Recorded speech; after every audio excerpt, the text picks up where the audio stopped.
Epa, compadre, la hojilla, estamos en la hojilla,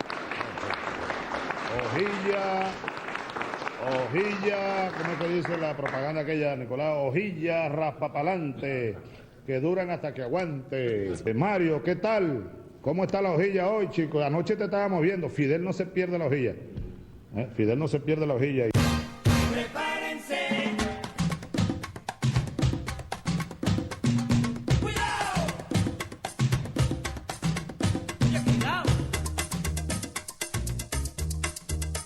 Bueno, yo además de cristiano, yo no soy solo cristiano.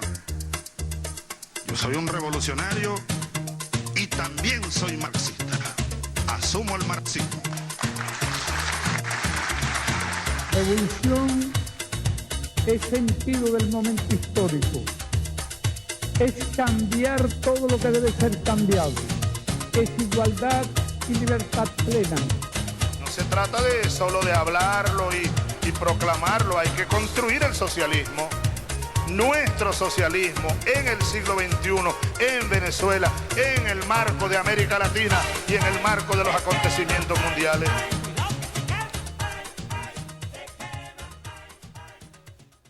Bien, vamos a comenzar con lo siguiente, Tilio. Recientemente, el día viernes pasado, en su llegada de La Habana, el comandante Chávez habló sobre planes de desestabilización en Venezuela y llamó al pueblo a estar alerta, el pueblo venezolano. En esa alerta el comandante Chávez habla sobre un plan dirigido a Latinoamérica, o sea, no solamente a Venezuela como eje central, sino dirigido a toda Latinoamérica con el fin de derrocar gobiernos que han iniciado una etapa de liberación en estas últimas 2 décadas. O sea, ¿qué análisis hace Atilio Borón sobre el comportamiento de los medios de comunicación en América Latina en los últimos tiempos, incluyendo los medios españoles, por ejemplo en el caso de Argentina, con el ataque que ha sufrido con el grupo Prisa en el caso de la nacionalización del petróleo de YPF? Claro. Bueno, varias cosas, Mario. Primero, la contraofensiva del imperio que denunció el comandante Chávez es absolutamente cierta. ¿No es cierto? Algunos piensan de que es producto de una visión paranoica, para nada. Digo, si nosotros estamos rodeados hoy, el último recuento, Mario, es de 46 bases militares en toda América Latina y el Caribe. No hace falta ser paranoico, que cuando tú te rodean todo el continente con 46 bases, evidentemente, como dijo en alguna ocasión Madeleine Albright, la que fue secretario de Estado de Bill Clinton, si tenemos toda esta fuerza militar, ¿qué esperamos para usarla? Y la respuesta que le dieron fue muy interesante. Necesitamos buenos pretextos. Buenos pretextos. Entonces, yo creo que efectivamente Estados Unidos, reaccionando ante lo que fue este creciente proceso de autonomización de América Latina, que arranca claramente en el 98 en Venezuela. Había habido un primer grito con los zapatistas el 1 de enero del 94, pero la elección de Chávez es lo que marca, da vuelta a la hoja. A partir de ahí ellos sufren una derrota fenomenal, impensada, en el 2005, porque el ALCA era el gran proyecto del imperialismo para todo el siglo XXI. Y entonces, a partir de ahí hubo unos años en donde hubo una especie de estupor imperial, y luego se lanzan rápidamente a la reconquista. En el 2008, propiciando la secesión de la Media Luna Oriental de Bolivia. En el 2009 le echan mano ahí a Zelaya, en Honduras, que se había integrado al ALBA. Y en el 2010 intentan nuevamente golpe de Estado contra Rafael Correa, que fue abortado gracias a la respuesta fenomenal del pueblo ecuatoriano y la solidaridad internacional y la acción de la UNASUR. De manera que, evidentemente, hay un plan muy claro. Ellos necesitan traer esta región bajo su tutela y lo van a tratar de hacer apelando a cualquier medio, legales, ilegales, democráticos, pacifistas, violentos, con sabotajes, el repertorio de instrumentos a utilizar es infinito. Entonces, creo que la alerta del presidente Chávez es muy importante. Y lo que yo agregaría, van a comenzar por Venezuela. Ellos saben que Venezuela de alguna manera es la viga maestra de toda esta nueva construcción que se viene dando en América Latina desde el 98 y que si logran destruir el proceso bolivariano, la tarea para ellos va a ser mucho más sencilla. Es la gran plaza fuerte. Entonces, yo creo que la recomendación del comandante Chávez es absolutamente pertinente. Hay que tener mucho cuidado, estar preparados, ¿no es cierto? Y ver cómo la prensa, que es la segunda parte de tu pregunta, la prensa en general, digamos la prensa hegemónica, como le decimos en la Argentina, está totalmente involucrada en ese proceso. O sea, la prensa hegemónica ya cumple una función eminentemente política, que no informativa ni nada de eso. ¿Sustituyeron a los partidos políticos? Sustituyeron a los partidos políticos y te diría más, en cierto sentido sustituyeron a las Fuerzas Armadas golpistas que en América Latina ya no tienen esa posibilidad de aplicar ese método que durante gran parte del siglo XX utilizaron. Una prensa que además está fuertemente articulada con la gran prensa de los Estados Unidos, una prensa que, como dice un amigo de Venezuela, que es el profesor Noam Chomsky, miente y miente y miente permanentemente, y ellos armaron una cadena, ese famoso grupo de medios interamericanos. La Sociedad Interamericana de Prensa. Y además, sí, y la Sociedad Interamericana de Prensa, las dos cosas, porque el grupo es más informal, pero el grupo te nuclea a los grandes medios hegemónicos de los diferentes países, no cualquiera. En la CIP se anotan todos los que quieren, pero acá están, por ejemplo, de la Argentina, Nación y Clarín.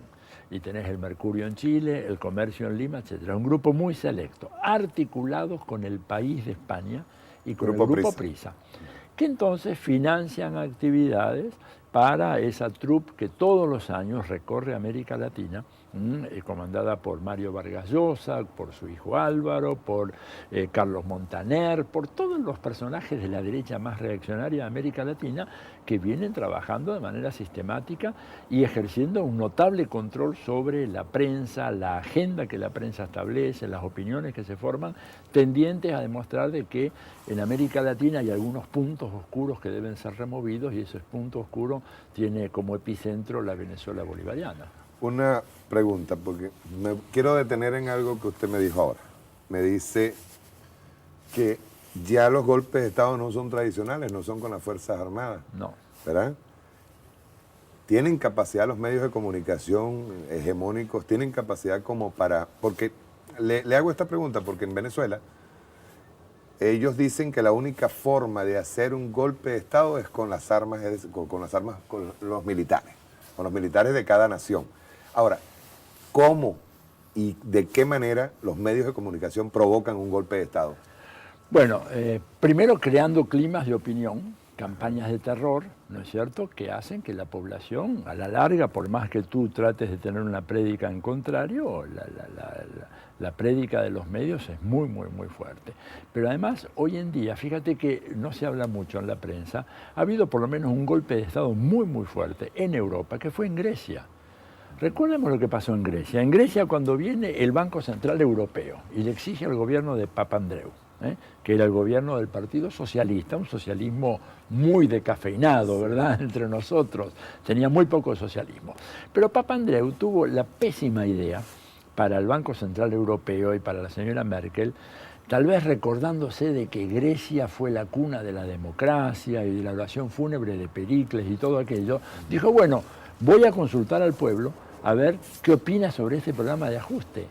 Bastó que dijera eso y al día siguiente Papandreou era dimitido en el Parlamento y en su lugar... Prueba de que era un socialismo descafeinado. Exactamente, exactamente. Y en su lugar, ¿a quién te ponen? A Lucas Papademos, que era un funcionario de Goldman Sachs, o sea, un economista de Goldman Sachs, al que le dice, usted ahora, sin que nadie lo eligiera, sin el menor proceso democrático de consulta, sin que hubiera siquiera una consulta con el Parlamento, le dicen, este es el hombre.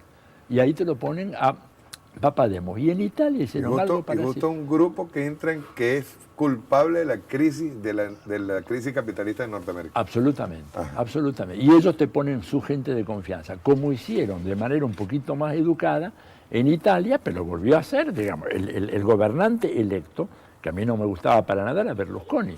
Y de repente Berlusconi lo vuelan y ponen a otro ex empleado de Goldman Sachs, el señor Mario Monti. Entonces digo, hoy en día ya el recurso a los golpes militares tradicionales, con los tanques en las calles y todo lo demás, es un recurso obsoleto, porque hoy en día tienen algo mucho más poderoso. Mira, creo que con Fidel comentábamos una vez que uno de los ejércitos más letales del mundo son los 6.000 economistas del Fondo Monetario Internacional. Fidel comentaba más de una vez, eso sí que tienen poder de fuego, digamos, para devastar poblaciones enteras, arrasar con países, y este es un poco el modelo ahora, ¿no?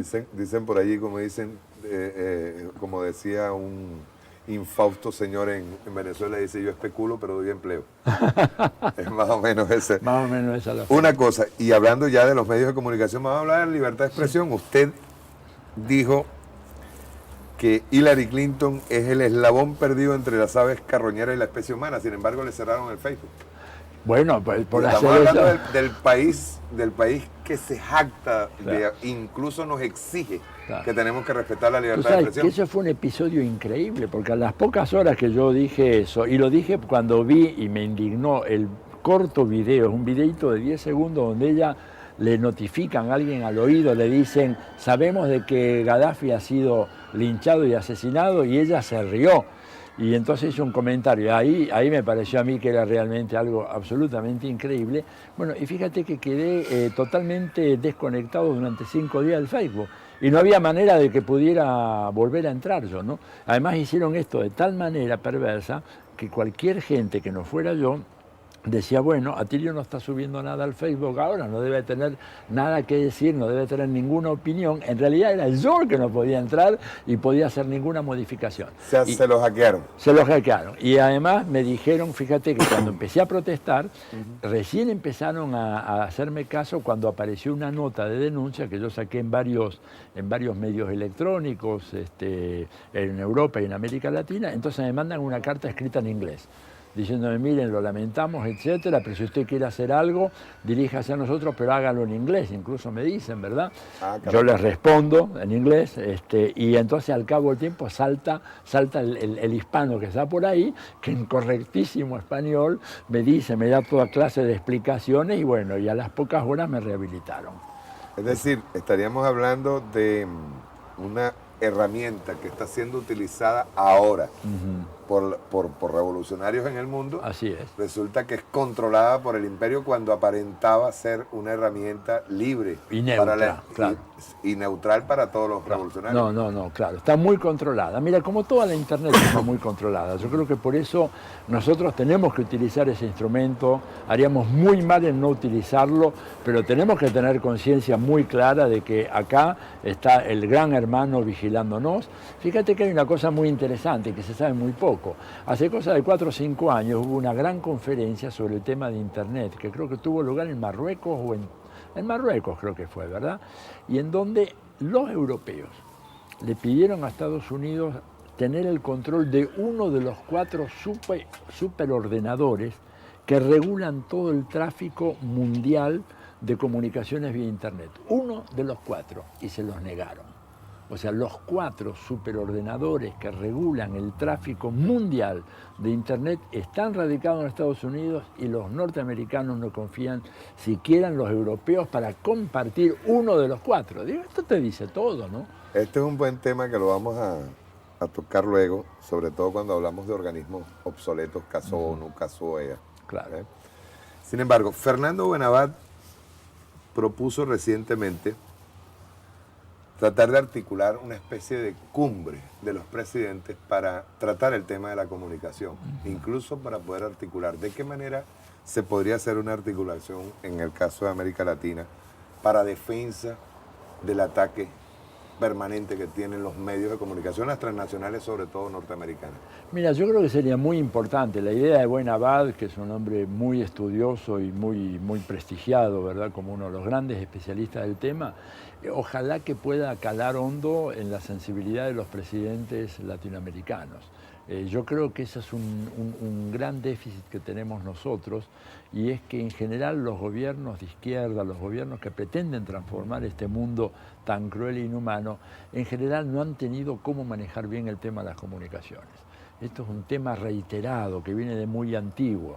Yo recuerdo al presidente Salvador Allende, por ejemplo, en los años 1970, 71, 72, lamentándose de no tener cómo hacer frente a esta feroz ofensiva mediática, emblematizada en los editoriales cotidianos del Mercurio en contra del gobierno chileno, el canal de la televisión de la Universidad Católica en contra abiertamente.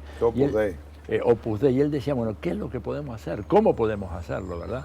¿Por qué no tenemos los recursos suficientes o el conocimiento? Entonces, lo de Fernando Buenabad va en esa dirección. Creo que viendo la manera de hacer que, bueno, los medios, y ahí tenemos que pensar una política para medios alternativos, Mario, porque los medios hegemónicos no se van a plegar a eso. Y entonces, por ejemplo, acá en la Argentina se ha sacado una ley de medios muy importante que en principio democratiza bastante el acceso a los medios. ¿En qué beneficia? Beneficia en el sentido que establece que por lo menos 1/3 del espectro radial y televisivo tiene que estar en manos de organizaciones populares, barriales, ONGs. Eso es muy importante. Un atentado contra la libertad, claro, contra la libertad de mercado, porque ya no es que el que tiene el dinero compra. Pero fíjate que la ley tenemos que mejorarla todavía, porque a los legisladores que hicieron un gran trabajo, porque la ley fue discutida en sus primeras versiones en más de 2000 reuniones en todo el país. O sea, fue una ley de un proceso genuinamente democrático, pero no contemplaron un asunto fundamental, que es que para que eso sea posible tienes que financiar a los grupos populares, porque de lo contrario, una organización barrial que quiere tener una pequeña radio, si tú no le das algún tipo de recurso público, esa gente va a tener que caer en manos de los publicistas, de los anuncios comerciales, con lo cual se desvirtúa totalmente el proceso.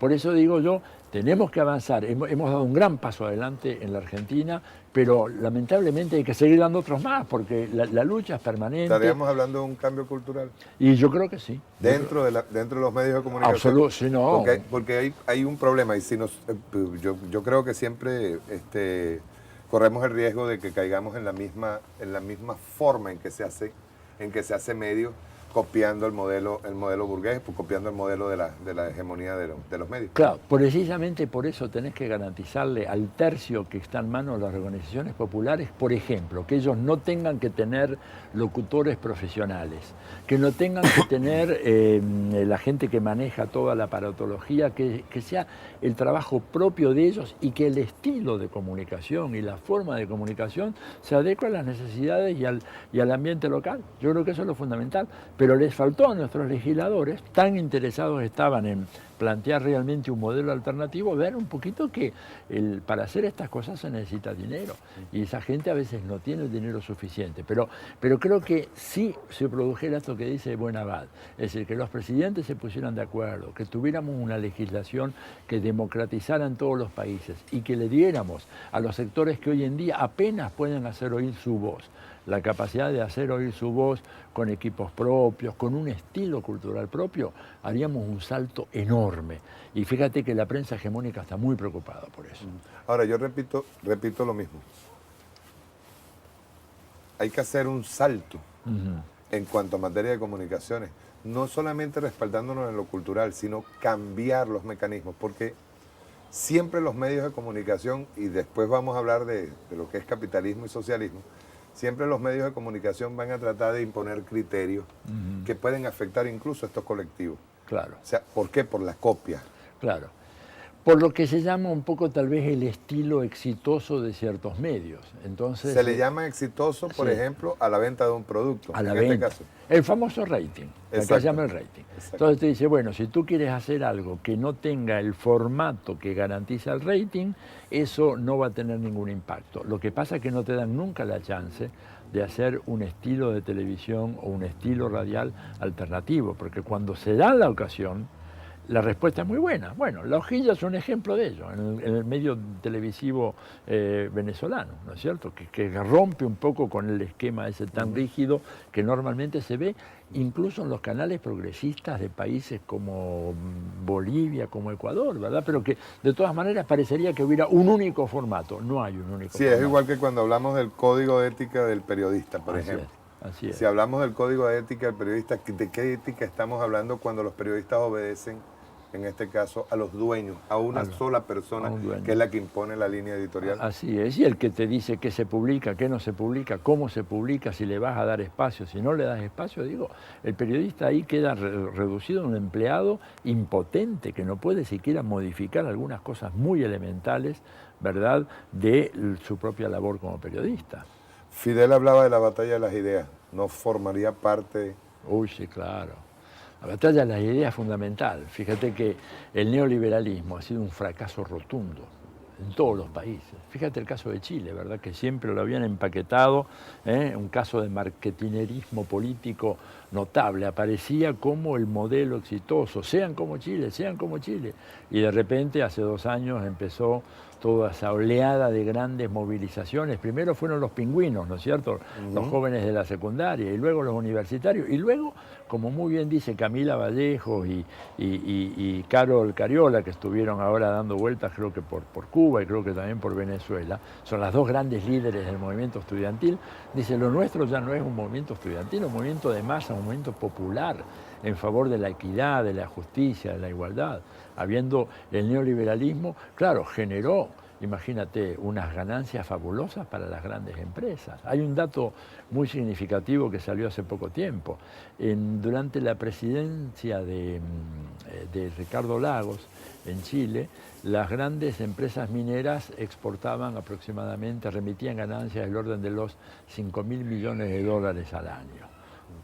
Y en el periodo de Bachelet esa cifra se subió a 25.000 millones.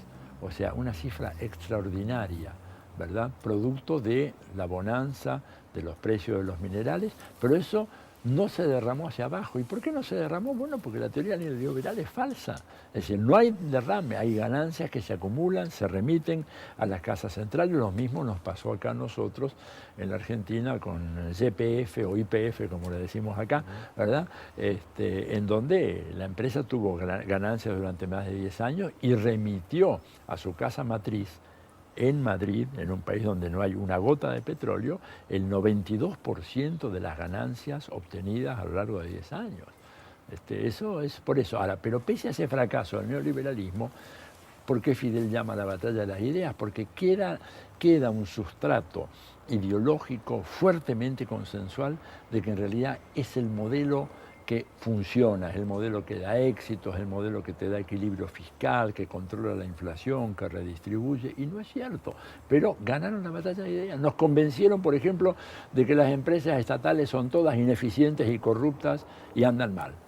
Sí, que el Estado no podía administrar sus propios recursos. Así es. O el Estado de cada país, o el gobierno de cada país. Así es. Y fíjate tú, por ejemplo, la evidencia contraria es abrumadora. En Chile, ¿verdad?, ni siquiera Pinochet privatizó la Corporación del Cobre, la Codelco, que es una empresa del Estado y que ha sido la fuente de la riqueza de Chile, ¿no es cierto? Y en este país mismo hubo empresas estatales que funcionaron muy, muy bien, que daban buen servicio y que eran eficientes y que tenían utilidades, pero bueno, se instala la idea de que el sector público es malo, que es corrupto, obviando un hecho elemental, de que para que haya un Estado corrupto tiene que haber un sector privado corruptor.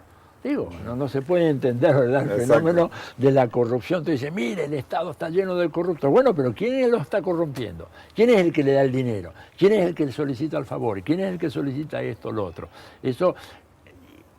Los neoliberales han logrado un triunfo extraordinario que ahora se les está revirtiendo, ¿verdad? Pero impusieron esa idea equivocada y por eso es que el llamamiento de Fidel a dar la batalla de ideas es absolutamente central. Por ejemplo, el caso de Venezuela, que la oposición está llamando a adelgazar el Estado.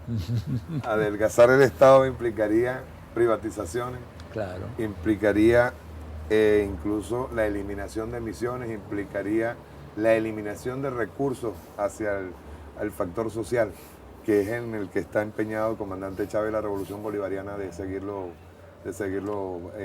incluso no solamente, pues ellos hablan, llevaron una ley recientemente supuestamente ellos para tratar de legalizar las misiones, claro, de institucionalizarlas. claro. Y resulta que nosotros tuvimos que pelear contra un aparato burocrático y hacer las misiones prácticamente paralelas a las instituciones del Estado, para poderlas hacer efectivas. Así es, porque si no, no hubiera sido posible. Exacto. Yo recuerdo muy a los principios de la Revolución Bolivariana, cuando el comandante Chávez trata de explicar el nuevo modelo de atención de salud sobre la base de atención primaria, etcétera, que ocurrió una cosa insólita. Se reunieron todos los decanos de las facultades de medicina diciendo que ellos no estaban preparados para hacer esa clase de mal servicio. Dijeron que eran técnicos. Que eran técnicos, claro, y que esto era un retraso, una cosa insólita. Pero bueno, fíjate que los neoliberales, cuando te dicen vamos a adelgazar el Estado, digo, están queriendo hacer algo como, por ejemplo, lo que se hizo en la Argentina. Eso lo hizo Menem en la Argentina. ¿Cuál fue el resultado? Cuando nosotros termina el periodo de Menem, ¿no es cierto?, la Argentina todavía era exportadora de petróleo y gas. Con los recortes estatales que produjo el menemismo, ¿verdad?, en donde desaparecieron agencias federales de control de la producción de petróleo y gas, resulta que en 10 años después, este país que era exportador se convierte en importador. Fíjate, ¿por qué? Bueno, porque con un Estado adelgazado, sin capacidad de monitoreo, sin capacidad de control, las empresas privadas hicieron absolutamente lo que quisieron. Y los corruptos se llevaron el producto de la venta. Totalmente, totalmente. Entonces, claro, con un Estado fuerte, porque además yo lo digo, la idea no es que sea necesariamente grande, pero sí fuerte, ¿verdad? Pero la idea de adelgazarlo es debilitar las instancias de control, las instancias de fiscalización del Estado, cosa que los privados tengan las manos libres para hacer absolutamente lo que quieren y sus negocios prosperan en consecuencia. Entonces, regresando, porque vamos a tener dos temas principales que me gustaría abordar. ¿Se puede hablar en este momento de escenario de intervención?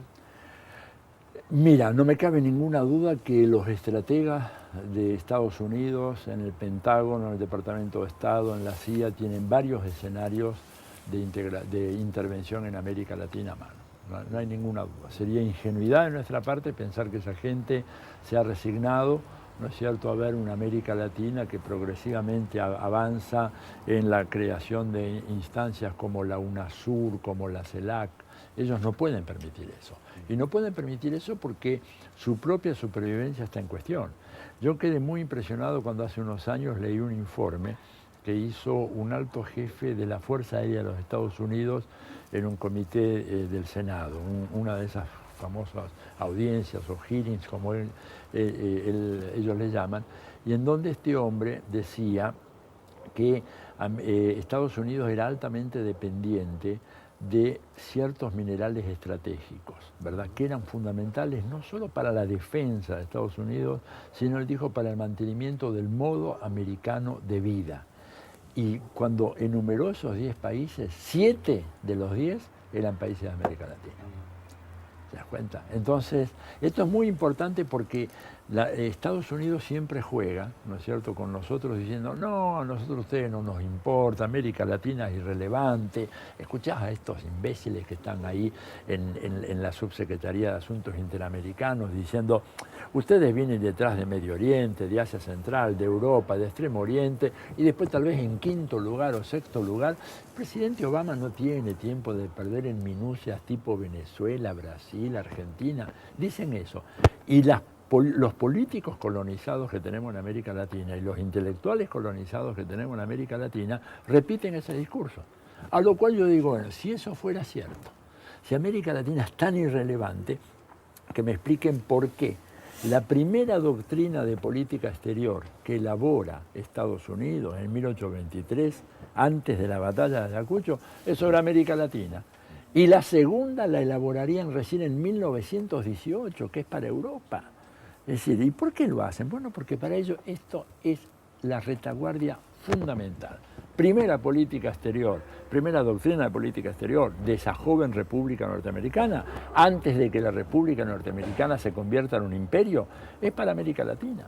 Entonces, claro que tienen escenarios de intervención, escenarios de diverso tipo, golpes mediáticos, sabotajes, intervención armada directa. Yo no descarto eso. Digo, el golpe de Honduras, Mario, fue hecho con la colaboración de la base Sotocano que está en Palmerolas, que esa base es una base realmente norteamericana. el golpe, el atentado contra Reyes, ¿no es cierto?, ahí en Ecuador, hay 2 aviones que salieron de la base de Manta que nunca regresaron a la base, y no es que se cayeron, hicieron el operativo y se marcharon. Digo, esto está muy documentado en libros, en informes, entonces no hay que descartar ninguna forma de intervención de Estados Unidos para frenar estos procesos en esta que para ellos es la región más importante del mundo. Yo sé que algunos de los televidentes, Silatilio está hoy muy entusiasmado, se tomó algún buen ron venezolano antes de hablar, no, para nada, estoy absolutamente sobrio, ¿verdad? Yo te decía, el último informe de la OPEC pone a Venezuela como el país con las mayores reservas petroleras del mundo, ya por encima de Arabia Saudita. Y esta gente que tiene que importar 15 millones de barriles de petróleo por día, ¿cómo no van a tener hipótesis de conflicto y de intervención en un país como Venezuela? Que para colmo lo tienen a 4 días de navegación de Houston, que es donde tienen la gran central de recepción del petróleo y todo eso. O sea, pongámoslo de esta manera. ¿De qué manera se intervendrían ellos en Venezuela? Por ejemplo, aprovechando el caso del separatismo, aprovechando el caso de la toma de una región específica para poder sentar ahí un gobierno provisional, luego intervenir. Ya. Mira, ellos en primer lugar van a tratar de crear un clima de opinión favorable a la intervención. Exacto, ahí está con los medios de comunicación. Ahí están con los medios, ¿verdad? Diciendo inseguridad en Venezuela, van a tratar de promover la presencia de paramilitares, algunos colombianos, otros por ahí propios, para hacer asesinatos indiscriminados, o sea, sembrar el terror. O selectivo. Selectivo. Promover campañas de desabastecimiento, ¿verdad? Todo esto lo hicieron en Chile. Te digo, yo viví en Chile en esos años y vi exactamente el mismo manual de operaciones estándar, eso lo llaman Standard Operating Procedure, le dicen ellos, lo mismo allá. Y luego van a tratar de hacer pie en una región que pueda, por algún motivo, declararse en rebelía en contra del gobierno central a propósito, por ejemplo, de las próximas elecciones. Y reconocida inmediatamente por los Estados Unidos. Inmediatamente, habrá que ver si lo reconoce la OEA, que ahora es todo un tema, ¿verdad?, por esta crisis de la OEA, pero claramente ellos tratarían de ver si pueden aplicar el modelo Benghazi, ¿no es cierto?, en Venezuela, porque yo te digo, hace 6 o 8 meses que estuve allá en Venezuela y hablaba con gente y me decían, y yo veía, además leía en los periódicos, gente que dice que las elecciones ya se pueden considerar fraudulentas, antes de haber tenido lugar. ¿Por qué? Porque se inscribió un número de gente enorme, toda esta gente que adquirió por primera vez cédula de identidad y que no son... los mismos jóvenes, los jóvenes que están ya tomando la edad para votar. Exactamente.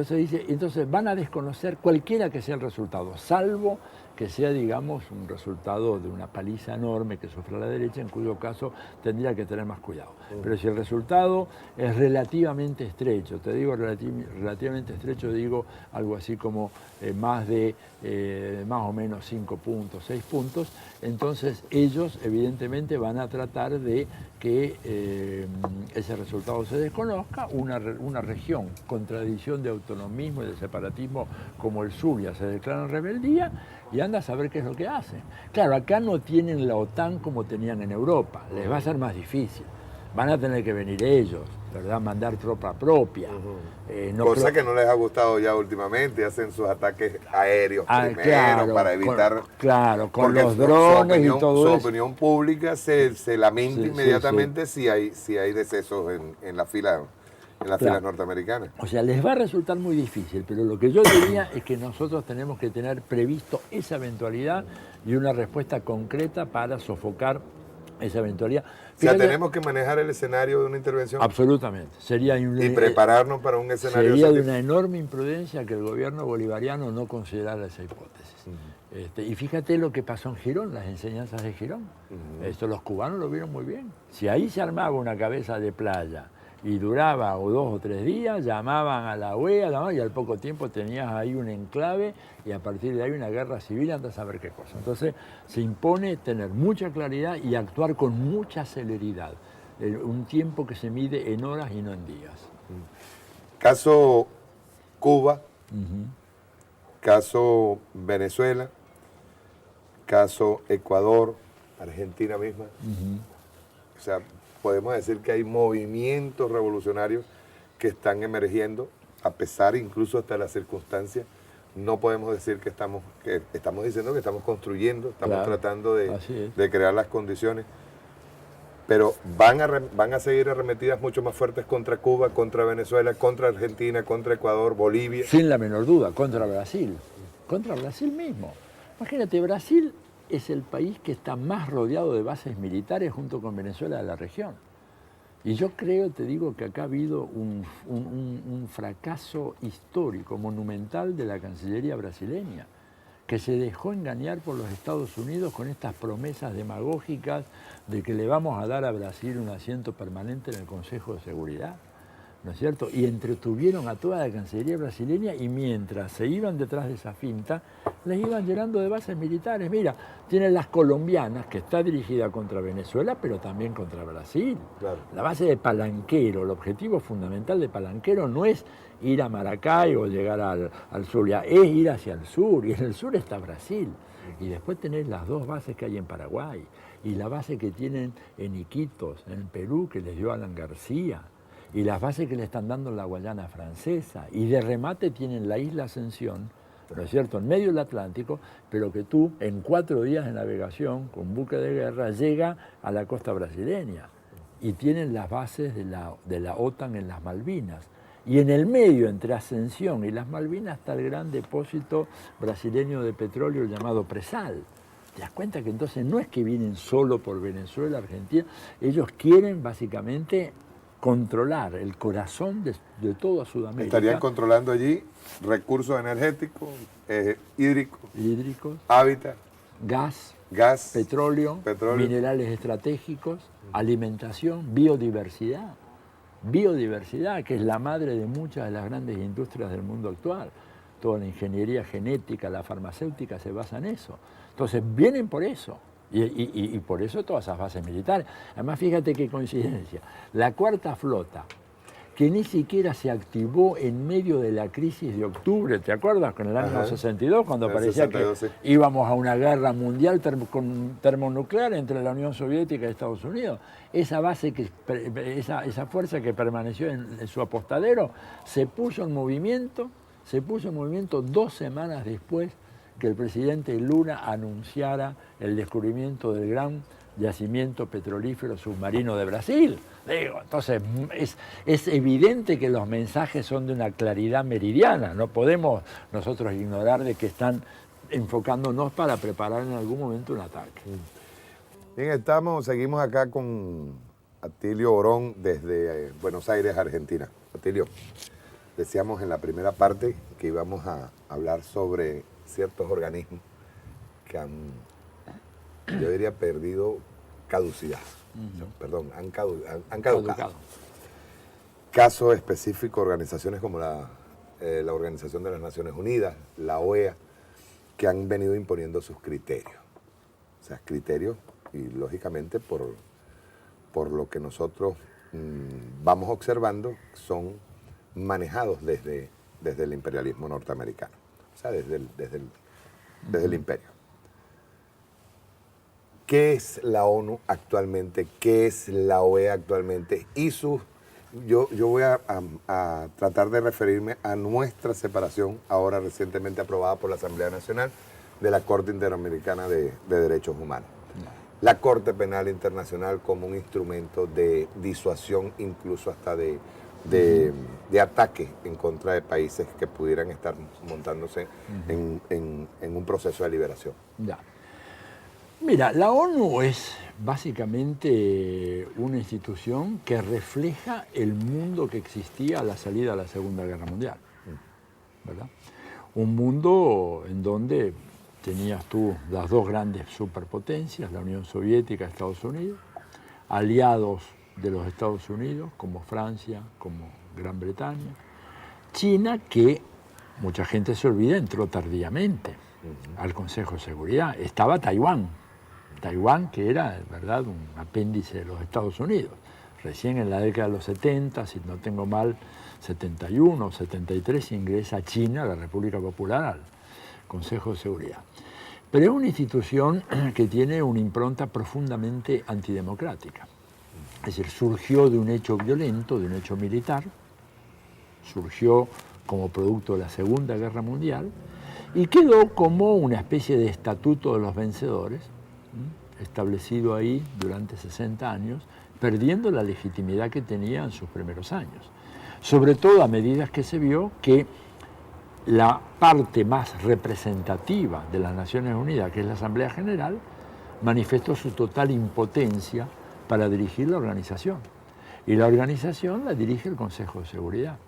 Un Consejo de Seguridad, ¿no es cierto?, que está dominado fuertemente por los Estados Unidos.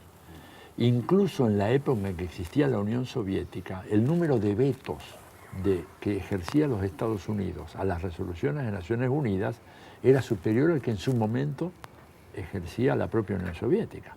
Y después se fueron alternando, ora vetaba Francia, o Gran Bretaña, o Estados Unidos, pero siempre en la misma dirección. E inclusive, fíjate que la crisis llegó tan lejos que cuando en un momento determinado el Consejo de Seguridad no aprueba la intervención de los Estados Unidos en la crisis de Kosovo, Estados Unidos hace caso omiso ya no a la Asamblea General, a la resolución del Consejo de Seguridad, se mete en Kosovo, ¿no es cierto?, interviene militarmente en Kosovo, ¿verdad? Y luego de eso se produce la aparición, la partición de la ex Yugoslavia, en donde uno de los resultados... Eso prueba que no había posibilidad de seguir las reglas, incluso dentro de este esquema autoritario por parte del Consejo de Seguridad. Incluso que los favorecía a ellos. Y fíjate que es un dato no menor, tal vez después lo veamos, que el personaje que Estados Unidos envía una vez que el bombardeo es efectuado en Kosovo es nada menos que Philip Goldberg, que después lo mandan de embajador a Bolivia. Es el embajador que Evo echa cuando se comprueba que estaba conspirando, ¿no es cierto?, con los dirigentes, los gobernantes de la Media Luna Oriental para hacer en Bolivia el mismo plan de secesión que habían hecho en Kosovo. Mandaron al mismo personaje, Philip Goldberg, ese es el nombre. Entonces, así van rotando ellos a ciertos personajes, caso John Negroponte. John Negroponte es otro, claro. John Negroponte es otro, funcionario especializado en ese tipo de cosas. Entonces, ¿qué te quiero decir con esto? Naciones Unidas es un ámbito que realmente no responde ya a la realidad, ¿no es cierto? Es una realidad que ha sido superada. Hoy en día no es un mundo bipolar. En términos políticos y económicos, el mundo de hoy es multipolar. Y tú tienes en el Consejo de Seguridad, ¿no es cierto?, países como Francia, países como Gran Bretaña, sin desmerecerlo, ¿verdad?, sus grandes aportes a lo que ha sido el mundo contemporáneo y sus grandes tragedias también originadas por estos países, ¿no?, colonialistas, imperialistas, pero aún así, digo, ¿qué sentido tiene que esté Gran Bretaña adentro y la India, 1.300 millones de habitantes, que estén mirando desde afuera cómo deliberan estos señores? Digo, no tiene más sentido. O que esté fuera Pakistán, potencias nucleares. La India, Pakistán son potencias nucleares, ¿no es cierto? Y están afuera. Japón está afuera. Alemania está fuera del Consejo de Seguridad. Pueden entrar como miembros no permanentes, pero digo, sin poder de veto. Entonces, es una organización que yo creo que ha entrado en una crisis ya... Claro, que nos plantea un problema, ¿con qué la reemplazamos? Porque aún así es un foro importante. No tenemos que desmerecer eso de que puede ser un foro importante, pero es solamente eso, no es un organismo ejecutivo. Fíjate el caso, por ejemplo, que tenemos en la Argentina con las Malvinas. Sucesivas recomendaciones del Comité de Descolonización a Gran Bretaña, miembro del Consejo de Seguridad, miembro permanente, que Gran Bretaña se encoge de hombros y no acepta. Sucesivas votaciones en contra del bloqueo, la última Cuba, perdida, 186 votos en contra, 2 a favor, Estados Unidos e Israel, votos que se reiteran año tras año, condenando a Estados Unidos, exhortando a Estados Unidos a que ponga fin al bloqueo. Estados Unidos no para mientes a la situación. De manera que estamos hablando de una institución que está en una crisis muy profunda. El tema, ¿con qué la reemplazamos? Necesitamos alguna organización diferente, en un mundo que hoy es mucho más multipolar. O sea, China es hoy una gran potencia económica. En 10 años más va a ser la economía número 1 del mundo. Tal vez lleguen antes, porque Estados Unidos no está creciendo y China sigue creciendo a pesar de la crisis. Y eso no queda reflejado, ¿no es cierto? No queda reflejado. El caso de la OEA es mucho más dramático. A mi juicio, la OEA es un cadáver maloliente en descomposición que todavía no ha habido nadie que venga a hacer un acto... Tiene muchísimo tiempo de legitimada, ¿no? De caridad y que le dé cristiana sepultura o cualquier otro rito, digamos, un rito masónico, pero que la sepulten ya de una vez, porque no tiene ninguna capacidad de intervenir. Fíjate que en las últimas grandes crisis de América Latina, lo de Bolivia el 2008, 2009 en Honduras, 2010 en Ecuador, la OEA no tuvo absolutamente ninguna intervención. La de Bolivia y la de Ecuador las resolvió la UNASUR, o sea, nosotros, los países sudamericanos, resolvimos esa crisis, pero no la OEA. Y eso nos está diciendo algo de una institución que ya está perimida, que, bueno, fue como Fidel lo dijo en algún momento, o el Che no recuerdo, que era un ministerio de colonias. Y resulta que las colonias nos hemos rebelado, ya no somos como antes, y entonces realmente la OEA no tiene en este momento ninguna función que cumplir, porque además su supeditación, ¿verdad?, a los dictados de Washington es muy, muy fuerte, aun cuando traten de, ¿verdad?, de hacer algunas maniobras para demostrar que no, pero lamentablemente la presencia en Washington es muy fuerte. ¿Cómo hacer para crear un organismo que sea rector de una nueva situación, nueva historia que se está creando?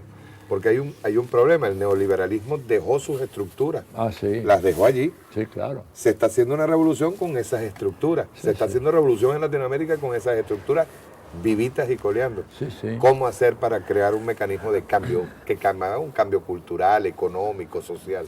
Mira, hay que ir desmontando las herencias muy, muy pesadas que ha dejado justamente la contrarrevolución neoliberal, ¿no es cierto? Tienes que hacer un esfuerzo muy fuerte por reconstruir el Estado, ¿verdad? En general lo que han hecho las políticas neoliberales ha sido debilitar, adelgazar, como dicen en Venezuela la gente de la derecha, pero han debilitado, ¿no es cierto?, el Estado.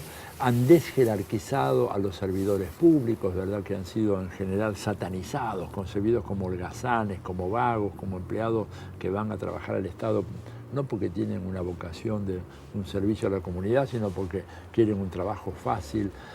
Y hacer esa tarea implica, digamos, un cambio muy profundo, económico, político, cultural, educacional, ¿no es cierto? Y sobre todo ir desarmando los grandes anclajes que ha dejado el neoliberalismo. Por ejemplo, acá en la Argentina nosotros tenemos todavía una ley muy importante que viene de la época del gobierno de la dictadura cívico-militar, que es la ley de entidades financieras. Es una ley, digamos, perversa que todavía, por distintos motivos, sobre los cuales no... Ayer me informaba yo que cada banco tiene su tasa de interés, que incluso se aplica lo que nosotros en Venezuela fue lo primero que eliminó la revolución, que es los créditos indexados, los créditos mexicanos. ¿Se sigue todavía, sigue la banca teniendo esa fortaleza? Sí, sigue la banca teniendo esa fortaleza. Y fijan ellos sus tasas de interés, ¿verdad?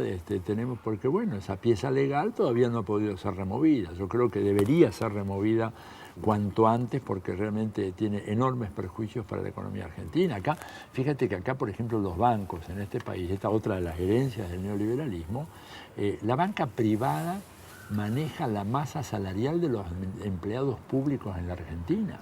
Es decir, hay más de 2 millones de empleados públicos, considerando las Fuerzas Armadas, el sector civil, educación, salud, etcétera, y son pagados a través de la banca privada, lo cual es una locura, pero una herencia de esas que ha dejado el neoliberalismo en todos nuestros países, ¿no? En la Argentina, te digo, otra herencia perversa del neoliberalismo a nivel continental, la cuestión de los bancos, la autonomía de los bancos centrales. Porque aun cuando haya países en los cuales esto se ha puesto en caja aún, ¿verdad?, lo que no se puso en caja es que los funcionarios de los bancos centrales han sido formados durante 30 años en las escuelas americanas de negocios y de economía. Entonces tú tienes la gran paradoja, no sé si me meto acá en camisa de 11 varas, ¿verdad, Mario? Pero bueno, pero aún en gobiernos populares, progresistas, realmente en serio, ¿no es cierto?, encuentras funcionarios en los bancos centrales que tienen la cabeza formateada según el modelo neoliberal. O sea que... Por eso le decía que el modelo neoliberal deja en la práctica, está dejando la estructura en la que se está manejando la construcción de la revolución. Así es. Y eso hace que la construcción de los procesos de cambio, de transformación revolucionaria en América Latina tropiece con tantos obstáculos. Obstáculos de todo tipo. Por ejemplo, una gran idea que el presidente Chávez ha venido impulsando hace tiempo, el presidente Correa también, es el Banco del Sur. Entonces los presidentes se ponen de acuerdo. Están todos de acuerdo. La presidenta Cristina Fernández de acuerdo, Dilma Rousseff también, Evo Morales, todos de acuerdo. Pero luego la decisión tiene que ser implementada. Y ahí baja el segundo nivel. Y en el segundo nivel empiezan a aparecer los cuadros tecnocráticos, estos formados en universidades gringas que dicen no, pero cuidado que el mercado de divisas y que el dólar y que las reservas en moneda fuerte. Y entonces resulta que una muy buena idea como esa todavía hoy no ha sido implementada. Recién ahora se han dado algunos pasos un poco más importantes, pero todavía no está el Banco del Sur funcionando como debería funcionar. Y en un momento de crisis económica mundial como este, importantísimo para nosotros. Tiene que ver eso con la visión que tienen en este caso quienes proponen nuestras naciones, los que proponen la idea del Banco del Sur, o sigue imponiéndose la visión neoliberal o la visión norteamericana en cuanto a lo que es la banca, no en lo social, sino en lo económico. Yo creo que el tema es así, los decisores en materia económica, en los ministerios y en los bancos centrales, por lo general, son gente que ha sido formada en las teorías norteamericanas en materia económica, sea en universidades de los Estados Unidos o en universidades latinoamericanas que reproducen el mismo modelo de formación. Entonces son banqueros que se estremecen cuando les dices que la tasa de interés no tiene que ser producto de la fuerza del mercado, sino que hay una obligación de la autoridad pública de fijar cuál tiene que ser la tasa de interés, que es lo razonable. No podés dejar en manos del mercado una cosa tan crucial como una tasa de interés, que te determina si una economía entra en recesión o entra en un ciclo expansivo. Y que en línea general termina afectando a la mayoría, al pueblo. Por supuesto, porque en el capitalismo, mira, hay una frase muy linda de Eduardo Galeano, ¿no es cierto?, ese gran amigo nuestro de la Revolución Bolivariana y de Venezuela, que dice, sí, esta famosa teoría de la división internacional del trabajo es una teoría en donde algunos están condenados a perder siempre y otros están bendecidos porque siempre van a ganar. Y siempre ganan los pocos. Los pocos, los de siempre, los ricos, la gente que dispone de contactos, ¿verdad? Entonces creo que esa herencia, fíjate que estamos hablando ya de gobiernos con una vocación de transformación muy evidente, pero en donde tenés que tener actores concretos que encarnen eso. Y si ellos no creen en eso, entonces van a buscarle las vueltas, y que el Banco del Sur todavía no, y que cuál es la moneda, todavía confían en el dólar, por ejemplo, ¿no es cierto? Y fíjate que el dólar, que hasta hace, digamos, 10 años, constituía casi el 100% de las monedas de reserva a nivel mundial, en este momento es el 70%. O sea, el mundo está cambiando. Hay que decirle a esta gente de los ministerios de Economía, de los bancos centrales, que se den cuenta de que el cambio ha sido muy rápido y que entonces tenemos que pensar en mecanismos alternativos. El que ha trabajado mucho esa idea es el presidente Correa. ¿No es cierto? Cuando él, con toda esta idea del sucre y de la moneda virtual... Que tienen un país que fue dolarizado. Que fue dolarizado. Lo entregaron. Lo entregaron atado de pies y manos. Y lo que él dice, y lo dice ahí en ese libro que te súper recomiendo... Sí, este mismo que está acá, este mismo que que es Rafael Correa, Ecuador, de Banana República a la no república. Claro, que espero que lo puedas ver y entrevistar porque es un libro extraordinario. Sí. Pero él lo que dice es que la dolarización de Ecuador fue una tragedia, pero que la salida de la dolarización puede ser una tragedia igual. O sea, nos han dejado ese país amarrado de pies y manos. Entonces hay que pensar en otros esquemas, ¿verdad? Y por eso la idea de ir promoviendo en América Latina un intercambio de recursos con monedas comunes entre nosotros, la idea famosa del sucre, más humano, y que nos permite autonomizarnos en relación a estas grandes potencias que son las que nos están generando todos estos problemas, ¿verdad? Caso Mercosur. Caso Mercosur, en donde el Mercosur ha sido, desde el punto de vista económico, un éxito muy importante. Muy importante, no hay discusión de eso. Pero es un proyecto inconcluso. El Mercosur, para que cierre bien, necesitamos tener Venezuela plenamente adentro. Pero tú sabes cuál es el problema. El problema es el Senado paraguayo. El Senado paraguayo, que según denuncian de los amigos allá en Paraguay, ha sido sometido a una serie de presiones y, mejor dicho, seducido con cantidades enormes de dinero para que voten en contra del ingreso de Venezuela al Mercosur. Hay que decir esto, ¿no es cierto?, con todas las letras. Hay un problema de corruptela del Senado paraguayo que el presidente Lugo no tiene cómo controlar. Pero si nosotros logramos superar eso, e incluir una potencia energética fabulosa como Venezuela, una potencia como Brasil, que tiene petróleo, pero básicamente un sector industrial, una agricultura, etc., y la Argentina, que también tiene un poco de todo, ahí tú tienes un triángulo de una fortaleza excepcional que podría permitirnos sortear con bastante holgura la crisis económica internacional. Pero Venezuela tiene que estar en el Mercosur, pero ahí está toda la diplomacia americana alimentando a este Senado, ¿no es cierto?, en Paraguay, y en donde colaboran mucho también los amigos de Taiwán. Fíjate tú a qué punto llega la corrupción, ¿no es cierto?, que por ejemplo, Paraguay todavía, el presidente Lugo, no puede reconocer a la República Popular China, porque los taiwaneses están financiando, entre comillas, el funcionamiento del poder legislativo en Paraguay. Les hicieron el nuevo edificio del Congreso y aparte de eso tienen a los senadores en su bolsillo. Seguimos hablando entonces de revoluciones que están siendo cercadas por el sistema que se impuso. Que se impuso y que por supuesto hay miles de mecanismos mediante los cuales, por ejemplo, te crean obstáculos como este. Y por eso el Mercosur lo tenemos incompleto, sin Venezuela. Hay que quebrar esa resistencia tenaz que están haciendo desde, por ejemplo, el Senado paraguayo, que es el que tiene que decidir, además, si Paraguay puede o no establecer relaciones diplomáticas con China. Entonces el presidente Lugo también está él atado de pies y manos. Entonces estamos en situación, digamos, de una lucha permanente por ir removiendo todos estos legados que nos han dejado estos 30 años de política neoliberal y además no solamente los legados, sino la política que Estados Unidos está tratando de imponer en América Latina. Estados Unidos, como decíamos al principio de la charla, se ha lanzado una contraofensiva muy, muy fuerte. Necesita sobrevivir. Necesita sobrevivir y ellos, para eso, nosotros somos fundamentales. Ellos pueden prescindir de Medio Oriente, pueden prescindir de Asia Central, pueden prescindir... Mira, la prueba es esto.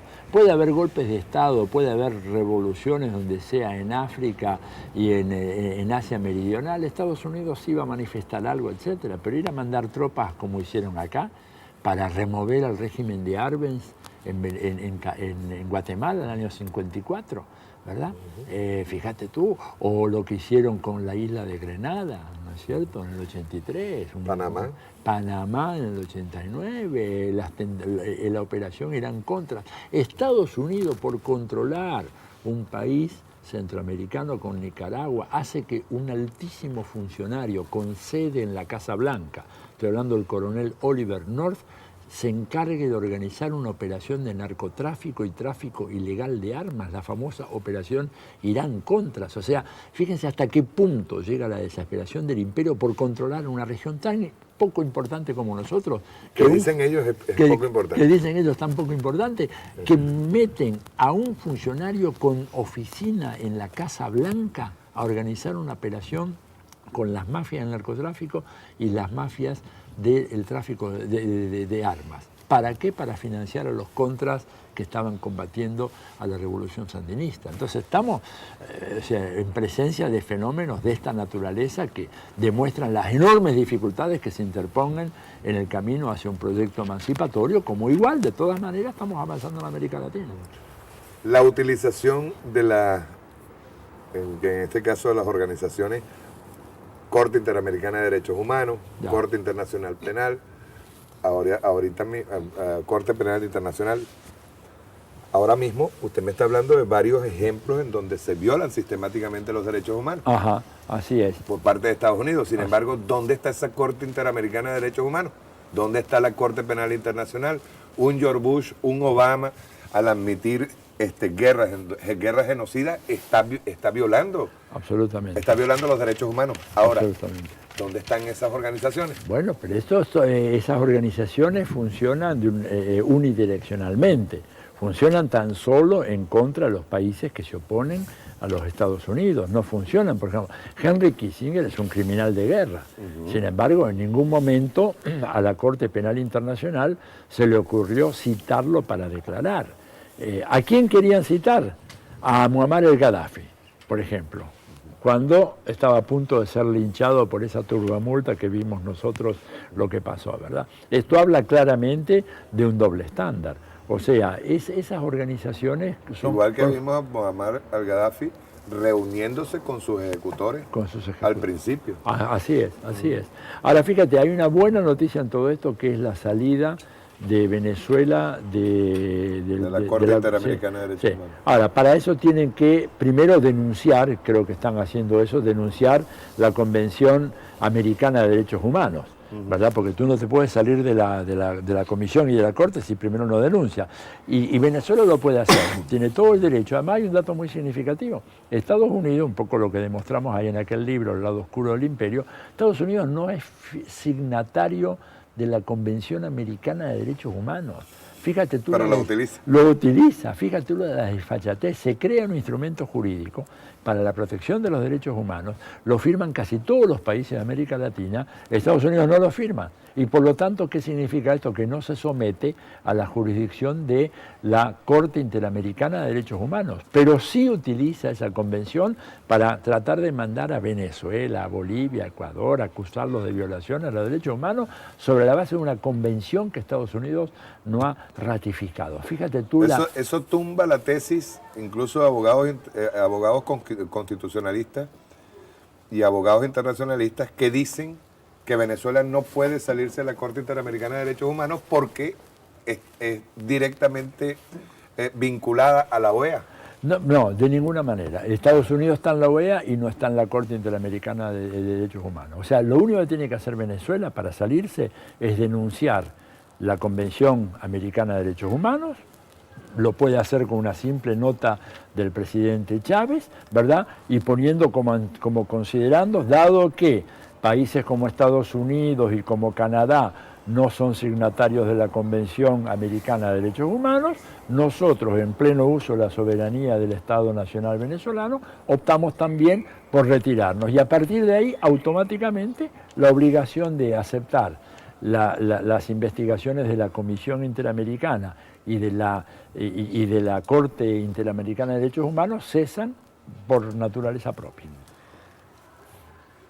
Estamos hablando entonces de evidentemente de un Estado caducado, o sea, unas instituciones que están caducas, y estamos hablando de que están emergiendo otras situaciones, en este caso revoluciones en el mundo, o rebeliones de los países, por ejemplo en el caso de Latinoamérica. Sin embargo,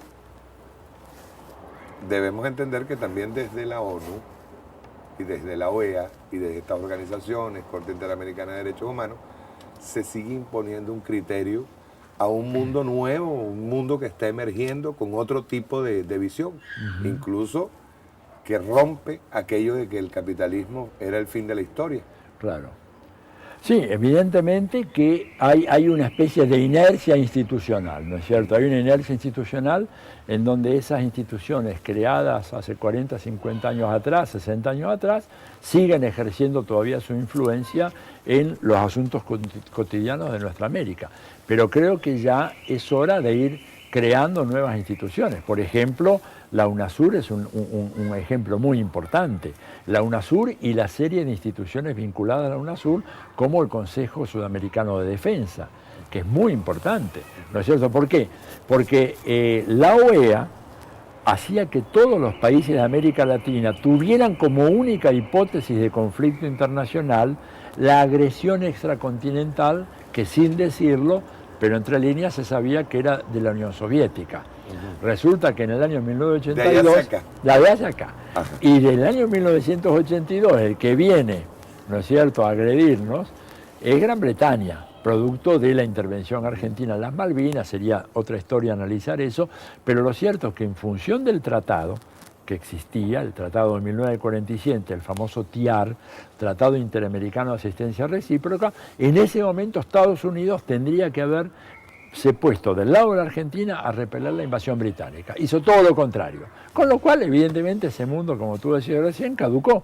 Ese tratado se veía que era solamente para impedir que viniese la Armada Soviética a América Latina y punto, y nada más que eso. Entonces ahora tenemos que inventar nuevas hipótesis de conflicto y eso es lo que la Comisión Sudamericana de Defensa está tratando de hacer con grandes dificultades. Te digo dos tareas muy importantes. Primero, elaborar una nueva doctrina estratégica en donde nuestro potencial enemigo sea quien con toda seguridad lo es y lo va a ser, que es Estados Unidos cuando venga a apoderarse de los recursos que ellos necesitan sacar de acá. Y segunda cuestión, la Comisión Sudamericana de Defensa tiene que ver de qué manera asume la posibilidad de inspeccionar las bases militares que están instalando los Estados Unidos en la región, comenzando por las colombianas, para asegurarnos de que no haya ahí armamento atómico. Porque tú sabes que por el tratado que firmaron Uribe y Obama, en función de ese tratado, Estados Unidos puede entrar cualquier cargamento a Colombia y el Estado colombiano ha renunciado al derecho de inspeccionar qué es lo que entra y qué es lo que sale. Entonces, si antes sabíamos que no había armamento atómico en América Latina, ahora no lo sabemos. Puede haber armamento nuclear táctico, que Estados Unidos tenga en alguna de las bases, en Palanquero o en alguna de las otras, ¿verdad? Y entonces la Comisión Sudamericana de Defensa, el Consejo Sudamericano de Defensa tendría que, en el marco de la UNASUR, avanzar en una legislación que nos permitiera revisar. Y habrá que ver si el presidente Santos en Colombia o los presidentes de los países de América Latina autorizan eso. Pero si no, digamos, estamos jugando con fuego, porque acá puede haber armamento nuclear, llamarle convencional, táctico, pero armamento nuclear con una enorme capacidad de ser convertidos en instrumentos de destrucción masiva fuera de todo control. Hablando de ese nuevo mundo, yo quiero hacer una pregunta que a mí me parece bien interesante y pertinente ahora, porque ya no hay, pasando por encima de la imposición que ejerce el imperialismo norteamericano y la utilización de estas instituciones, existe una luz que en Latinoamérica ya la tuvimos como ejemplo en Cuba, héroe en resistencia. Yo incluso llegué a una oportunidad de decir que me parece muchísima más fuerte la lucha que se hizo durante el periodo especial, que incluso hasta por la toma de la revolución cubana. Primero porque ahí se puso digamos, se puso un pueblo completo a reaccionar con dignidad ante la agresión del bloqueo. Pero vamos a hablar de lo que está emergiendo, revolución. Independientemente de la convergencia que hay en Latinoamérica de ideas, ya pueden ser Marx, Gramsci, Mariátegui, de todas las ideas progresistas que hay en el mundo. Y cuando hablo de progresismo, no estoy hablando del progresismo del candidato que tenemos allá en la oposición, claro, que eso no tiene nada de progresista. Pero, según esa convergencia, ¿hay posibilidad, Atilio, de conciliar los conceptos socialismo y capitalismo? Mira, yo creo que nosotros estamos viviendo un momento histórico muy especial ahora. ¿Qué quiero decirte con esto? Quiero decirte que el capitalismo ha llegado en el momento actual a desplegar tal cúmulo de contradicciones que hace muy altamente improbable, por no decirte imposible, que siempre es una palabra que en los análisis científicos la gente evita, ¿no es cierto? Imposible, siempre, nunca, son términos que en la ciencia social se utilizan muy poco. Hablamos probabilísticamente. Hacen altamente improbable que el sistema pueda reordenar una vez más sus variables como para proseguir avanzando tal como lo hizo desde... No puede. No puede. Yo creo que la chance es absolutamente marginal. Te digo, porque tiene varios obstáculos. Un primer obstáculo, si vos querés el más duro, es el obstáculo que plantea la ecología, el medio ambiente. O sea, la destrucción del medio ambiente que ha ocasionado el capitalismo en estos últimos 50 años no puede seguir indefinidamente. Simplemente porque se acaba la vida humana en el planeta Tierra. O sea, tú no puedes seguir construyendo una civilización del automotor, por ejemplo. Vamos a poner un ejemplo que en nuestros países se ve con enorme intensidad. Porque si los indios y los chinos que constituyen el 40% de la población mundial, aplicaran el mismo modelo, ¿no es cierto?, de transporte individual por automotores como tenemos en América Latina y sobre todo en Estados Unidos, bueno, se acaba la discusión que tú me preguntas, capitalismo, socialismo, porque antes que eso se acaba el oxígeno del planeta. Exacto. O sea, el planeta no resiste que le metas 600, 700 millones de automotores más. ¿Qué es lo que se produciría si la China y la India, a lo largo de los próximos 10, 15 años, siguen el patrón del consumismo norteamericano u europeo occidental? Esto es inviable. O sea, el capitalismo se encuentra ahí ante un problema gravísimo, que es las férreas condiciones que establece el medio ambiente. Esa es el una. capitalismo siempre anda buscando mercados para vender, mercados para tener ganancia, ¿no? Claro. Ahora el problema es, repítame eso, esa parte no soporta 800.000 carros más, es decir, la automotriz, 800 millones de carros más. 800 millones no, más. de ninguna Entonces, manera. las plantas automotrices en este momento estarían generando más bien la muerte del planeta. Absolutamente. Entonces están buscándole la vuelta. ¿Cómo le buscan la vuelta? Viendo a ver si fabrican motores híbridos, que se llama, ¿no es cierto?, que funcionen con electricidad, pero también la electricidad necesitas tú una energía hidroeléctrica o térmica o lo que sea para generar. O sea, el capitalismo construyó una civilización, por decirlo de alguna manera, sobre la base del consumo irresponsable y el derroche de los recursos naturales. Y el problema es que tenemos un solo planeta Tierra. O sea, el petróleo se va a acabar, es cuestión de tiempo, no va a ser eterno. Fíjate que hay un dato muy interesante. Si tú analizas toda la discusión y la literatura de la crisis de los años 30, ¿verdad?, en ningún momento aparece el tema del petróleo y el abastecimiento petrolero. ¿Por qué? Porque se suponía en ese mundo de hace 80 años atrás que iba a haber petróleo para todos indefinidamente.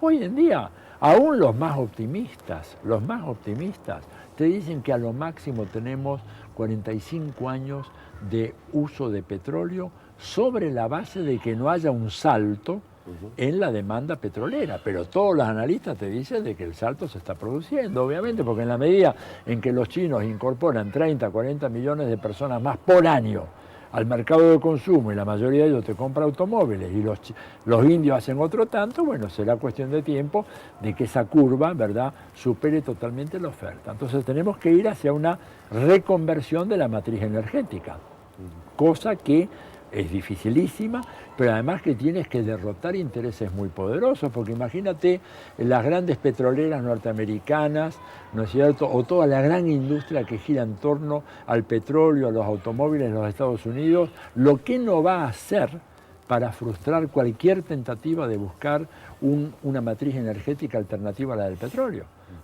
Entonces me parece que ahí hay un obstáculo que ellos tienen y que significa de que, bueno, miren, vamos a salir de esta crisis, pero resulta que no podemos salir por la vía convencional, que es intensificar, seguir sacando petróleo a troche y moche, porque eso al cabo de un tiempo se acaba, tenemos problemas. Lo mismo con los minerales estratégicos, hay en la tierra. Pero hay otros que se van a acabar. La provisión de cobre no es infinita, la provisión de manganeso no es infinita. Entonces, una civilización basada en el derroche y basado en el hecho de que lo que mueve a la economía es el lucro. O sea, cuando yo veo un negocio en la utilización de la naturaleza, ahí me meto y el Estado me lo convalida, bueno, llegamos a lo que dijo Fidel hace 20 años ya, en la primera cumbre de la Tierra en Río, cuando dijo hay una especie que está en peligro de extinción y esa especie es la especie humana, y eso es real. Y este es el gran límite del capitalismo. Por eso yo creo que este conjunto de desajustes que ha venido revelando la economía capitalista hace que tengamos que pensar no en una negociación con el capitalismo, sino en la gestación de un modelo postcapitalista. Y ahí viene el debate, ¿cómo le vamos a llamar? Mira, a mí me importa poco, si le llamemos socialismo comunitario, socialismo siglo XXI, llamémosle como le llamemos, pero va a ser un esquema económico que va a posibilitar la supervivencia de la especie humana. Sin embargo, del planeta. el capitalismo sigue disfrazándose y sigue provocando crisis. Ah, seguro. Ellos no y van a veces quienes hacemos revolución caemos en esa trampa. Claro, pero yo creo que por eso, mira, hay una... Ya que el capitalismo se disfrazó hasta de Además, hasta en lucha contra lo del ambiente. Claro, el capitalismo verde que le llaman capitalismo hoy. verde, Claro. La lucha para defender el ecosistema, y sin embargo es su disfraz. Mira, el capitalismo es absolutamente incompatible con la preservación del medio ambiente.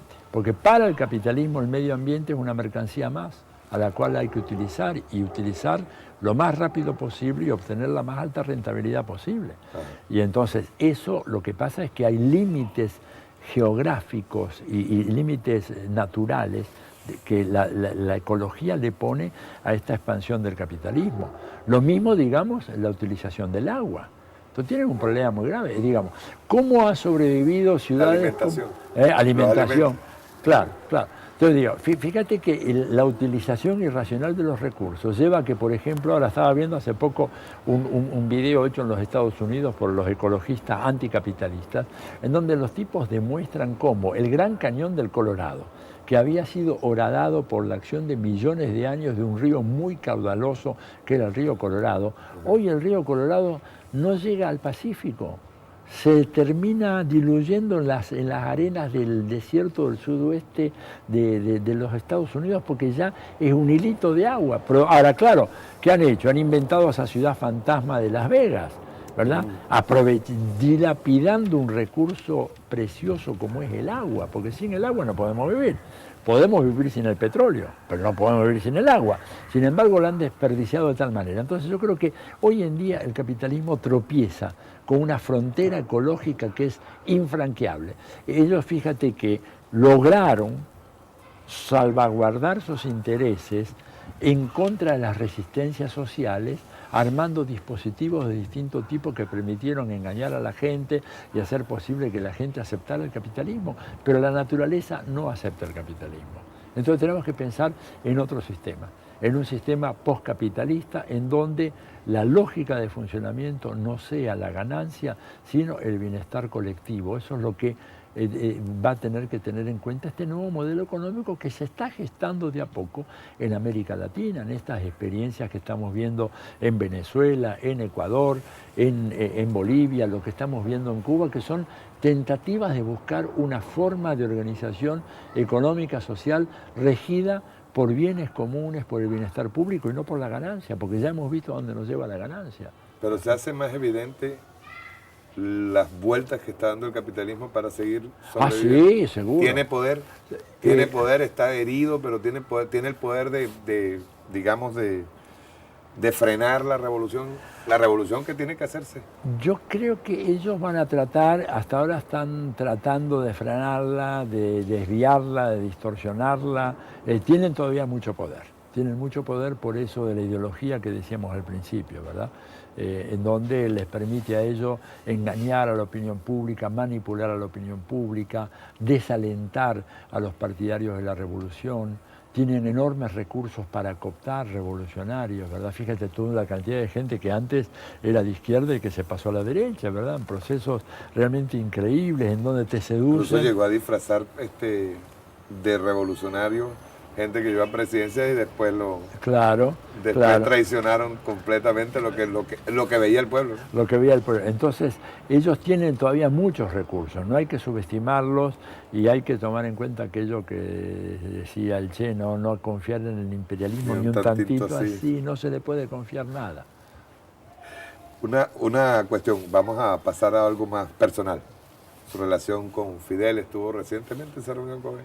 Estuve ahí en esa reunión muy linda, el 10 de febrero, fue ahí en el marco de la Feria Internacional del Libro de La Habana. Ahí Fidel convocó un grupo de intelectuales que estábamos en la isla, tuvimos una reunión realmente extraordinaria, empezó a la 1:10, 1:15 de la tarde, terminó pasada las 10:30 de la noche, ¿no es cierto? Y fíjese que, y el comandante hubiera seguido hablando, hubiera seguido conversando. En realidad, él nos hacía hablar a nosotros, nos hacía preguntas, esas preguntas tan incisivas que hace Fidel siempre, y bueno, y a partir de esas respuestas que le dábamos, él reelaboraba y planteó realmente un escenario internacional, muy preocupante, pero al mismo tiempo cargado de esperanza y de elementos promisorios muy significativos, ¿no? ¿Cómo ve Cuba? Yo veo a Cuba en medio de un proceso de cambio en este momento, ¿no es cierto? Creo que las reformas que están implementando eran reformas absolutamente necesarias. Raúl lo dijo con todas las letras cuando se organizó toda esta discusión, en una de sus primeras intervenciones, dijo, vamos camino hacia el abismo. Si no cambiamos, esta revolución no va a sobrevivir.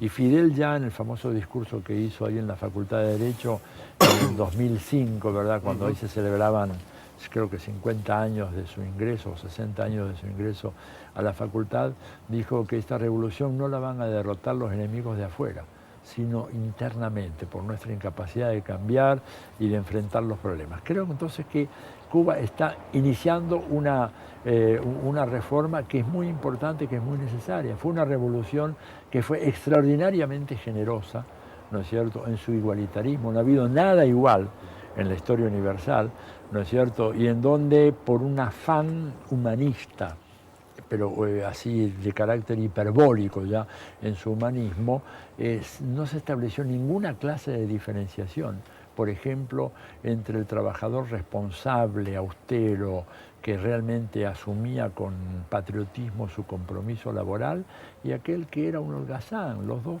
podían ganar exactamente lo mismo.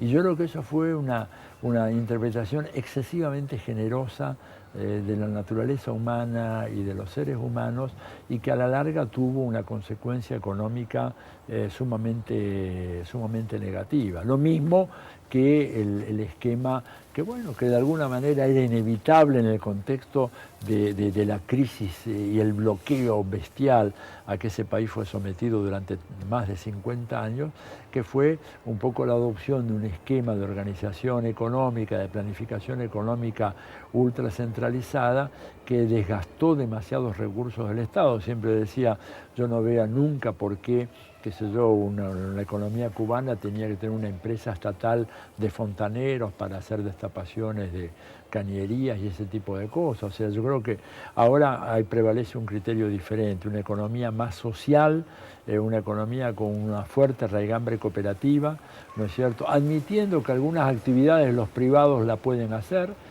reguladas con una política tributaria muy astringente, como tienen ellos. Por ejemplo, si tú empleas más de 5 personas, ya la carga impositiva va a ser muy importante y te va a dificultar la gestación de una burguesía, una nueva burguesía en Cuba. Yo no creo que ese sea un peligro, pero ellos, mientras tanto, han tomado algunas precauciones para evitar que eso ocurra sin que se den cuenta, ¿no? ¿Cómo usted cree que de acuerdo a todos los movimientos sociales, revolucionarios que se han dado en América Latina, se pueda disuadir, se pueda apoyar y retirar el bloqueo criminal que se le tiene a Cuba?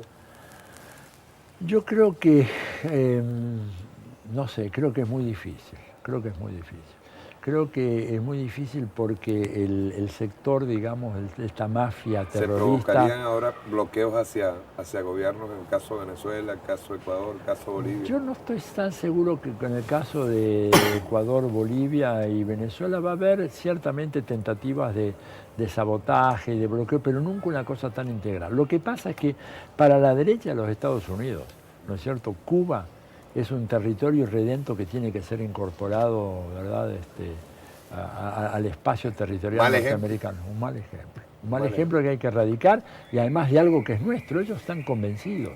Un sector de la derecha... Bueno, hay una teoría muy vieja, ¿no?, la teoría aquella de la manzana madura, que fue elaborada por uno de los primeros presidentes de los Estados Unidos, diciendo, bueno, tarde o temprano Cuba caerá, digamos, dentro de nuestra órbita. Entonces creo que hay un ensañamiento, y además está toda esta mafia anticubana muy fuerte, que tiene algunos cubanos residentes allá o nacidos allá. Y ha sido ferozmente alimentada por los medios de comunicación mayameros. Totalmente. Esta señora Ileana Ross, por ejemplo, además que ocupa un papel importante porque nada menos que es la jefa de la Comisión de Relaciones Exteriores de la Cámara de Representantes.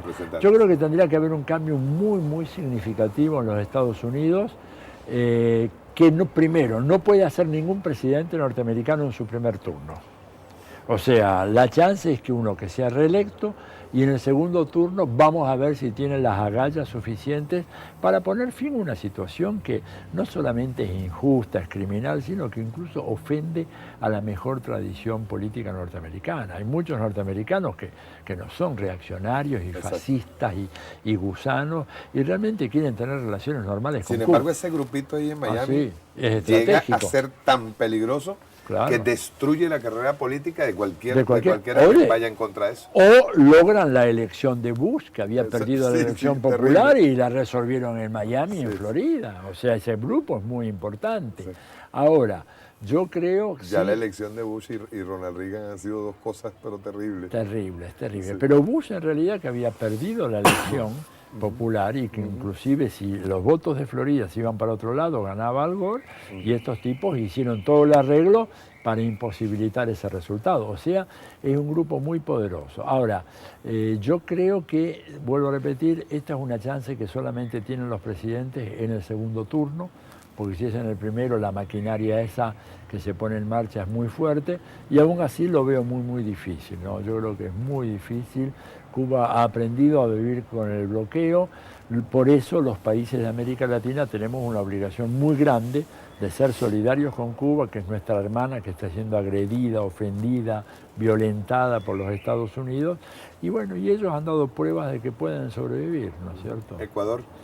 Ecuador está ahí transitando un proceso también muy interesante. Han hecho una serie de reformas importantes, me parece a mí, en el sentido político. Hubo este referendo que hace poco sacó el presidente Correa, en donde, por ejemplo, se logró la aprobación popular de una medida realmente revolucionaria, como es el hecho de que ninguna empresa periodística puede tener intereses en sectores ajenos al periodismo, es decir, evitar lo que Acaba están... de tocar el nido del águila, ¿no? Ajá, así es, así es. Acaba de tocar el nido del águila, Así porque la Sociedad Interamericana de Prensa no solamente es poderosa en América Latina, No, claro. y dominan un frente de reaccionario, pero de una peligrosidad tremenda, ¿no?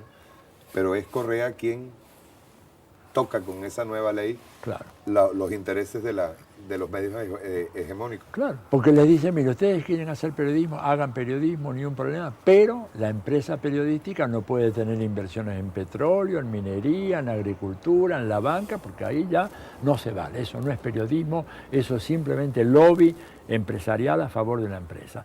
Y por suerte la opinión pública ecuatoriana lo acompañó. Es un proyecto interesante. Correa también lanzó un gran desafío, que es el hecho de decir, bueno, no voy a sacar el petróleo del parque aquel Yasuní Iteté, que es una maravilla ecológica, ¿no es cierto? Pero dijo, hagamos un acuerdo con los principales consumidores de petróleo para que ellos retribuyan una parte de lo que no vamos a ganar extrayendo ese petróleo. Y fíjate que todos estos grupos y estos gobiernos, los países desarrollados que siempre posan de ser grandes defensores del medio ambiente, etcétera, a la hora de tener que poner dinero detrás de sus palabras, lo dejaron al presidente Correa con las manos tendidas sin conseguir lo que quería. O sea que esto obliga de alguna manera a Correa a tener que ver de qué manera, sin deteriorar un medio ambiente tan maravilloso como el parque Yasuní, bueno, sacar su petróleo, porque si no, ¿de qué viven estos países? Lo que Evo decía ante sus críticos del pachamamismo, ¿no? Que decían, bueno, no se toca la madre tierra. Bueno, pero acá hay un problema, la madre tierra se la toca aún con la agricultura tradicional. O sea, no es cierto que la agricultura tradicional no modifique la madre tierra. La obra, la praxis, el trabajo humano modifica siempre la madre tierra. Lo que hay que hacerlo no con un criterio capitalista que es el criterio predatorio de destrucción, sino hacerlo con un sentido, digamos, en donde el hombre se sienta hermanado con el destino de la naturaleza. Y eso es lo que se está tratando de hacer. Es muy difícil, porque la tecnología la desarrollaron ellos. ¿Y cuál es el presupuesto de esa tecnología? La madre tierra o la naturaleza no nos importa la ganancia. Si yo puedo sacar este producto de esta manera, más rápida, aunque sea muy destructiva, lo hago, porque el imperativo es la ganancia, lo que decíamos anteriormente, ¿no? Ya para finalizar, Venezuela, el comandante Chávez. Bueno, primero el comandante Chávez, imagínate, es una figura continental de una proyección extraordinaria. Estamos nosotros todos muy haciendo fuerza para su recuperación, sabemos que se va a recuperar, que es un hombre que tiene una energía. Y el comandante Chávez junto con Fidel formaron una pareja extraordinaria que hizo posible la gran derrota de los Estados Unidos en el siglo XXI, que fue la derrota del Alca, ¿no es cierto? Fidel como el gran mariscal en la mesa de arena diagramando la operación junto con Chávez, ¿verdad? Porque entre los dos hicieron el diseño estratégico global, y después Chávez, que se bajó al campo de batalla. Fidel no podía hacerlo ya por sus años, por su condición, ¿no es cierto? Y que fue el que articuló la Gran Alianza. Sin Chávez, difícilmente Lula y Néstor Kirchner se hubieran embanderado en este proyecto. Y si lo hicieron, y lo hicieron con fuerza, y hay que reconocerlo, tanto Lula como la derecha como consideraba Kirchner, que eso era una mácula. Que exactamente, exactamente. Y Chávez los convenció. Y Chávez logró convencer a otros países. O sea, lo que le debemos nosotros a Chávez en América Latina, por eso digo, para nosotros es una figura, un héroe de carácter continental. Y estamos así confiados en que él va a seguir en la brecha y con su extraordinaria claridad, ¿no es cierto? Un hombre de una cultura sorprendente, por su amplitud, uno de los presidentes, si no el más lector que yo he conocido en mi vida, ¿no es cierto? Y que tiene la gran visión estratégica práctica que a veces nos faltaba en la izquierda, donde teníamos concepciones políticas y sociales, pero no veíamos la dimensión militar. Y él, como es un militar formado y además que se nutrió de todo lo que fue la enseñanza bolivariana, le dio a la izquierda latinoamericana una proyección que no hubiéramos tenido sin él. Así que estamos ahí todos haciendo fuerza para su pronta recuperación, confiado en su triunfo electoral en las próximas elecciones, y bueno, y ahí estaremos, ¿no? Bueno, yo le traigo desde Venezuela a Tilio Borón un abrazo de todo el pueblo venezolano, especialmente el comandante Chávez para usted. Bueno, muchas gracias por esta entrevista, de por verdad favor, fue un honor. Se los agradezco y les reciproco también un gran abrazo hacia el bravo pueblo, como dice, ¿no? Gloria al bravo pueblo y al presidente Chávez, el deseo de que siga adelante y que nos siga inspirando en su lucha. Chao, nos vemos.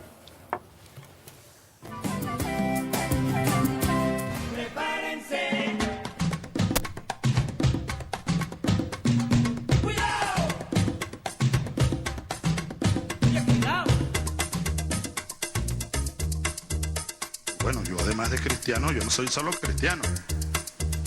Yo soy un revolucionario y también soy marxista. Asumo el marxismo. Revolución es sentido del momento histórico. Es cambiar todo lo que debe ser cambiado. Es igualdad y libertad plena. No se trata de solo de hablarlo y proclamarlo, hay que construir el socialismo, nuestro socialismo en el siglo XXI, en Venezuela, en el marco de América Latina y en el marco de los acontecimientos mundiales.